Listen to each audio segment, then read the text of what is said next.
안녕하세요. 정말 많은 분들이 와주셨네요. 저는 유기동물 입양 플랫폼 포인핸드를 만든 이환희 수의사라고 합니다. 반갑습니다. 여러분 혹시 처음 키웠던 반려견을 기억하시나요? 저에게도 한 번씩 아련하게 떠오르는 어린 시절 그런 반려견과의 소중한 추억들이 있습니다. 그런 추억팔이를 하면서 한번 시작을 해볼게요. 이 사진은 제가 어릴 때 처음 키웠던 뽀삐와 함께 찍은 사진입니다. 여기 바가지머리 소년이 바로 저고요. 제 기억 속의 뽀삐는요, 정말 작은 체구였지만 정말 용감했습니다. 동네의 큰 개들이랑 이렇게 열심히 싸워서 용맹하게 이렇게 이기기도 했고, 정말 제가 학교를 끝나고 집에 돌아오면 누구보다 먼저 나와서 꼬리를 흔들면서 반겨줬어요. 그리고 부모님이 안 계실 때 이렇게 손을 잡고 이렇게 춤을 췄던 기억이 납니다. 근데 뽀삐는 그렇게 좋아하진 않았어요. 그런데 어느 날 제가 집에 왔는데 뽀삐가 목에 피가 이렇게 흥건하게 묻어 있는 거예요. 아마 개랑 싸우다가 물렸던 것 같아요. 그냥 대수롭지 않게 엄마랑 이렇게 빨간 약을 발라줬는데 그때는 빨간 약이면 다 낫는 줄 알았거든요. 근데 그 다음날 이상하게 뽀삐가 기력이 없고 그 다음날이 되니까 밥도 안 먹고 근데 그 다다음날 집에 오니까 뽀삐가 보이질 않는 거예요. 너무 걱정이 돼서 동네방네 이렇게 찾아다니면서 뽀삐를 찾았는데 결국 찾지 못했습니다. 그런데 이렇게 호탕을 치고 집에 돌아왔는데 우리 집 앞마당에 이렇게 호박이 이렇게 무성하게 자라 있었거든요. 근데 그 호박잎 사이로 뽀삐가 웅크려 있는 게 보이는 거예요. 너무 반가운 마음에 달려가서 이렇게 만졌는데 너무나도 딱딱하고 너무나도 차갑게 죽어 있었어요. 그때 너무 무서워서 집으로 울면서 막 뛰어들어갔죠. 그게 제가 봤던 우리 뽀삐의 마지막 모습이었습니다.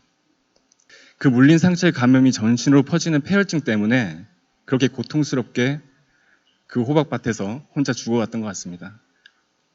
아직도 너무나도 제대로 치료도 못 해주고 그 빨간 약만 발랐었던 게 너무 마음에 너무 미안함으로 남아 있습니다. 저는 만약에 수의사가 된다면 누군가에게 이렇게 저의 뽀삐처럼 소중한 존재를 지켜줄 수 있는 수의사가 되야겠다라고 생각을 했습니다. 수의사 되기 위해서 열심히 공부를 했습니다. 그런데 그 길이 순탄치는 않았어요. 수능을 망쳐서 재수를 했거든요.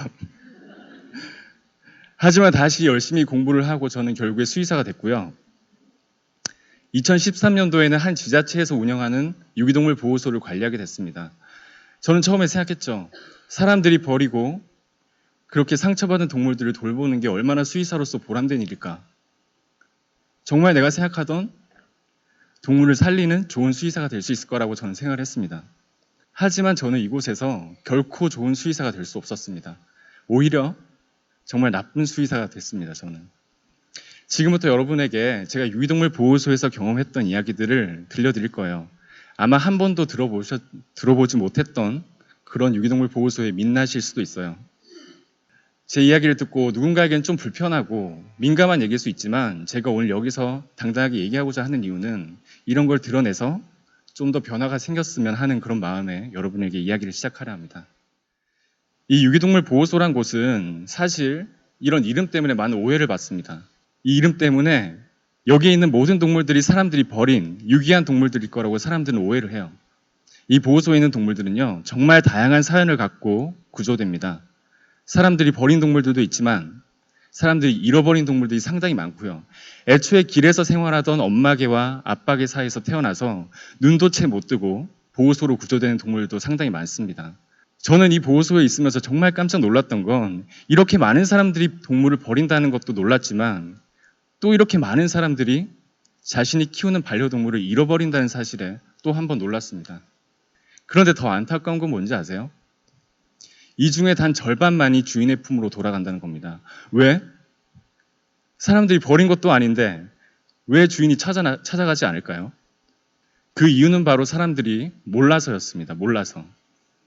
반려견을 잃어버리고 나서 어떻게 어디서 찾아야 될지 몰라서 주변에 유기동물 보호소가 어디에 있는지 어떤 일을 하는지 몰라서 사람들은 잘 모릅니다.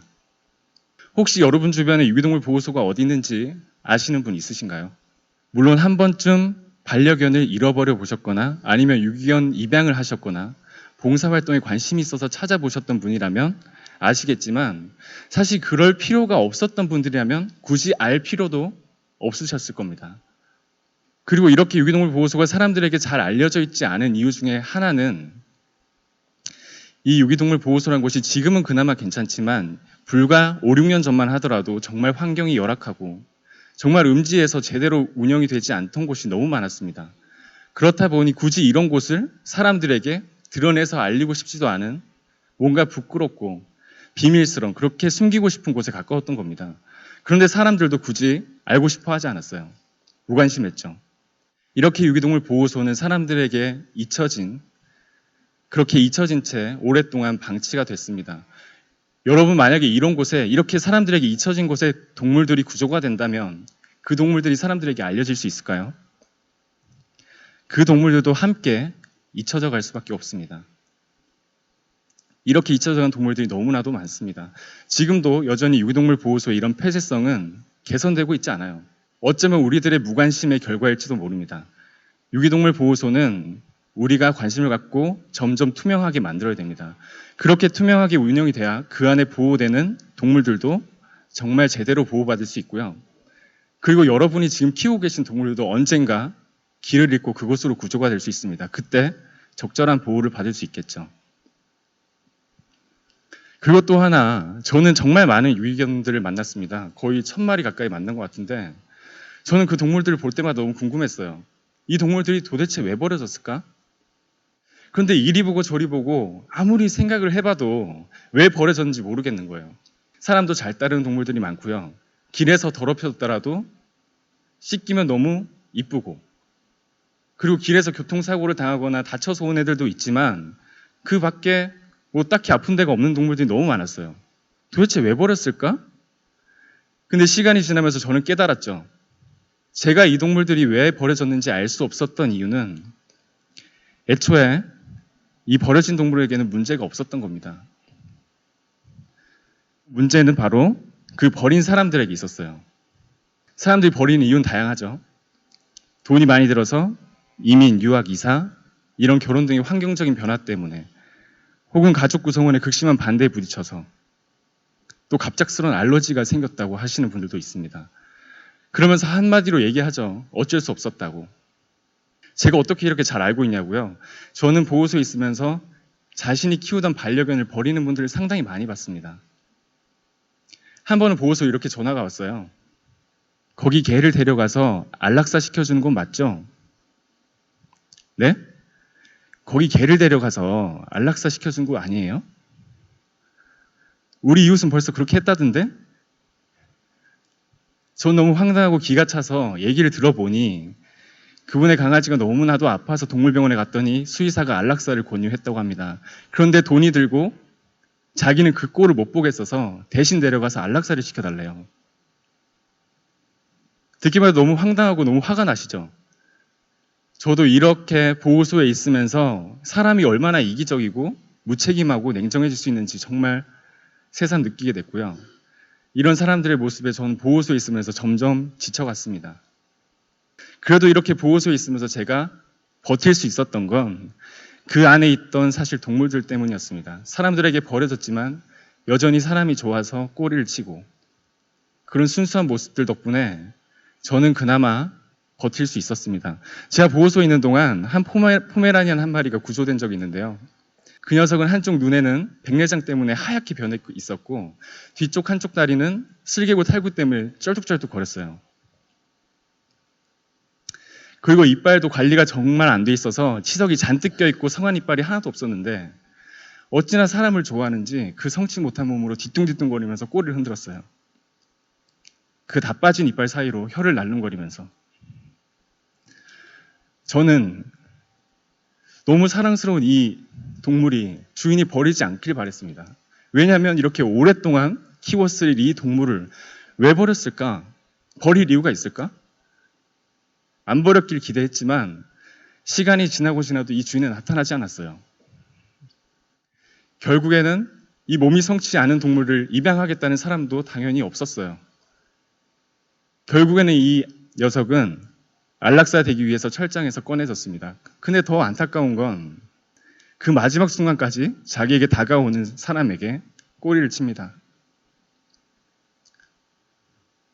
자기를 죽이러 오는데 정말 바보같이 순수하죠. 그렇게 사람을 좋아하던 그 동물은 그렇게 안락사 됐습니다.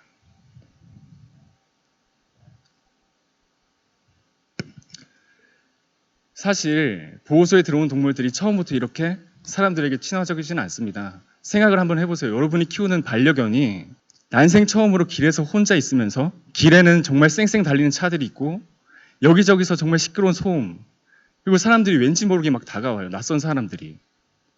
심리적으로 점점 위축되고 숨어 들어갈 수밖에 없습니다. 사람도 마찬가지일 거예요, 아마. 그런데 이렇게 들어온 동물들도 며칠만 사람이 주는 밥을 먹고 눈을 마주치고 이름을 불러주고 거리를 점점 좁혀가면 어느새 소심하게 꼬리를 흔듭니다. 그리고 눈치를 보면서 조금씩 다가와요. 처음엔 다쳐서 손만 대려고 하면 깽 하면서 입질을 하던 녀석들도 조금씩 시간이 지나면 상처가 치유되고 보호소로 들어서는 사람들의 발소리만 들어도 낑낑대면서 사람을 그리워합니다. 이 앞에 분이 울고 계셔가지고 저도 자꾸 울고 정말 이제 좀 상처가 치유될 것 같은데, 이제 좀 괜찮아져서 입양되면 정말 행복하게 살 수 있을 것 같은데 이제 죽으래요. 안락사 돼서 죽으래요. 저는 이런 상황들이 반복되면서 스스로 너무 견디기 힘들었고 제 머릿속에는 어떻게 하면 이 동물들을 살릴 수 있을까라는 생각이 가득 차기 시작했습니다. 제가 수의사로서는 뭔가 더 해줄 수 있는 것들이 없었거든요, 제가.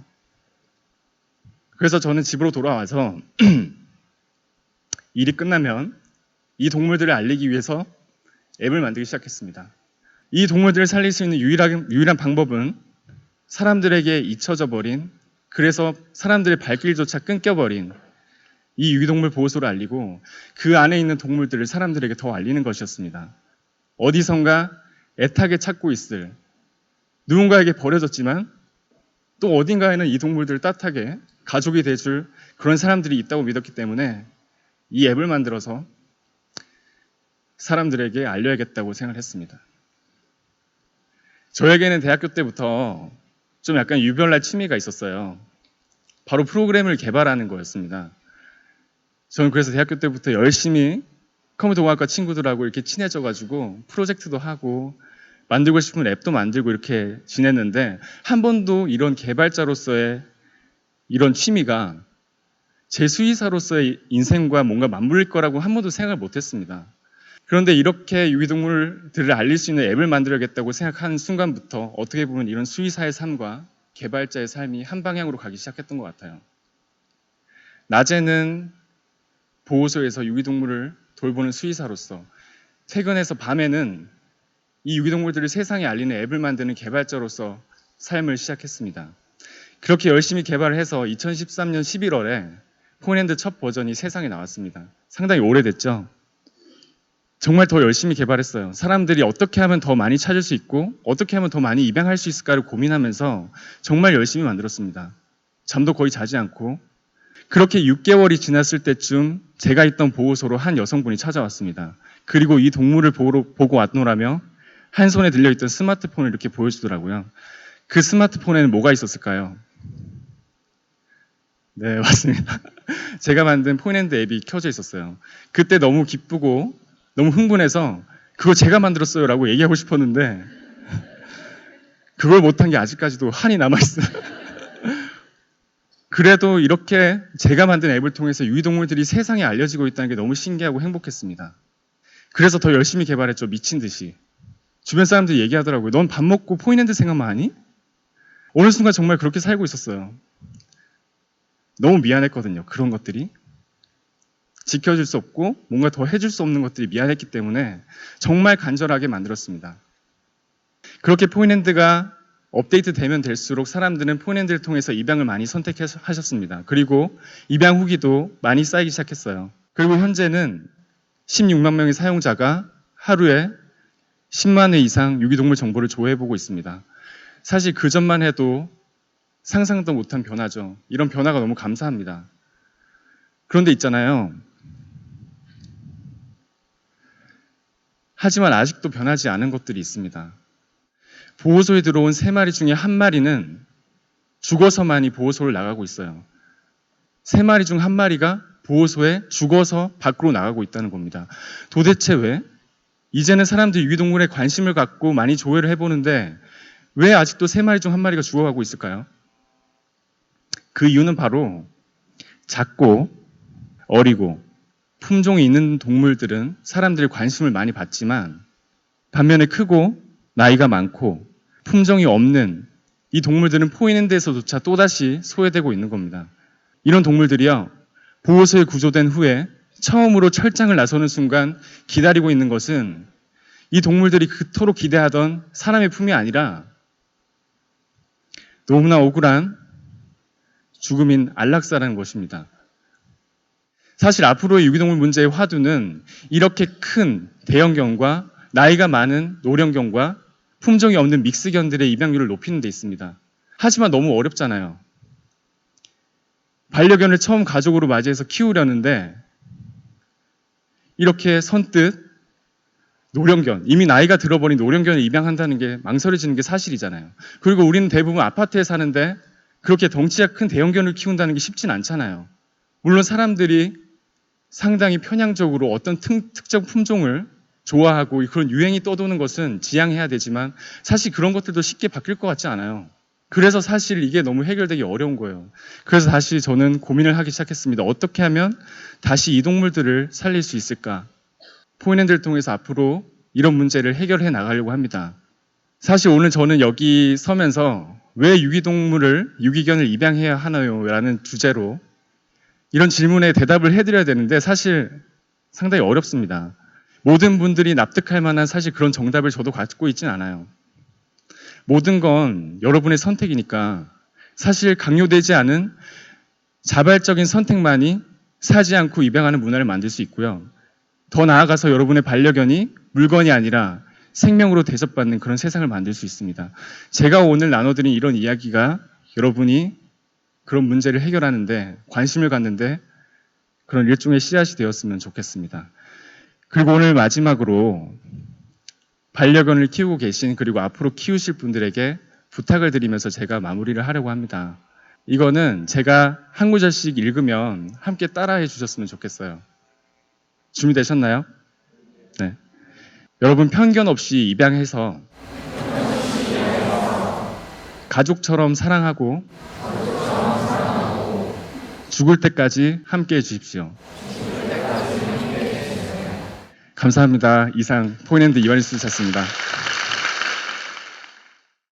자라섬이 댕댕이들의 섬으로 변신합니다.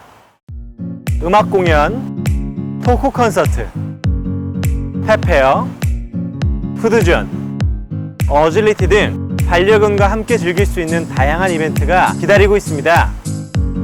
댕댕이 페스티벌에서 만나요.